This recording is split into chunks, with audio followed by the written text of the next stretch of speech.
वो Br जो equatorial पे है, और उसका जो इक्विटोरियल जो एंटी वाला बॉन्ड है वो क्या है, रिंग का बॉन्ड है। तो यहाँ पर एलिमिनेशन नहीं होगा। तो उस कंडीशन में आपको क्या करना पड़ेगा, रिंग को फ्लिप कराना पड़ेगा।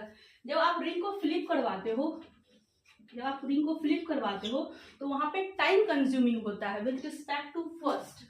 तो पहले वाले से आपका यहाँ पर टाइमिंग ज्यादा लगेगा, तो इसीलिए रेट जो होगा वो स्लो हो जाएगा।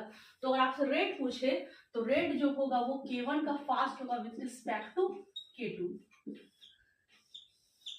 क्लियर है? तो अगर आपको ये कॉन्सेप्ट अच्छा लगा हो, समझ में आया हो, तो आप जो है चैनल को, आप देख रहे हो कि ये एजुकेशनल चैनल है, तो आप इसको दबा के लाइक करो, शेयर करो और सब्सक्राइब करो। अब तो कर दो भाई, ठीक है। और कमेंट जरूर से करना कि आपको ये कॉन्सेप्ट कैसा लगा, आपको अच्छे से समझ में आया या नहीं आया, ठीक है। और हम लोग थोड़ा सा अगर इसकी प्रोडक्ट की अगर हम बारे में बात करें कि प्रोडक्ट अगर आपसे बोले कि निकालना है तो प्रोडक्ट आप कैसे निकालते हो, ठीक है। एक बार प्रोडक्ट को भी देख लेते, ठीक है।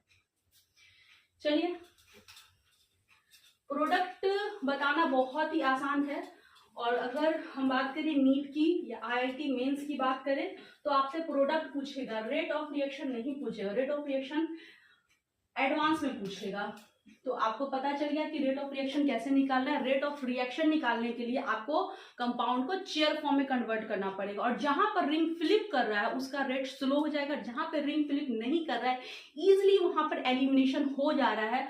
हाइड्रोजन और लिविंग ग्रुप जो है वो एंटी पोजीशन पे है, एक्सियल पोजीशन पे है, और एलिमिनेशन आसानी से हो रहा है, तो उसका रेट फास्ट होगा विथ रिस्पेक्ट टू जहां पर कि रिंग फ्लिप हो रहा है, ठीक है।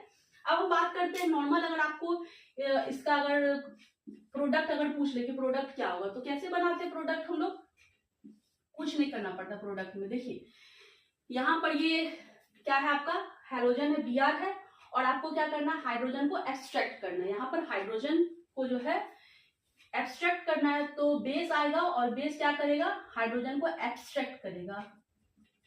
तो ध्यान देना है कि जब भी बेस एक्सट्रैक्ट करेगा हाइड्रोजन को, तो कैसा हाइड्रोजन को एक्सट्रैक्ट करेगा, जो हाइड्रोजन Br के एंटी पे हो, ठीक है।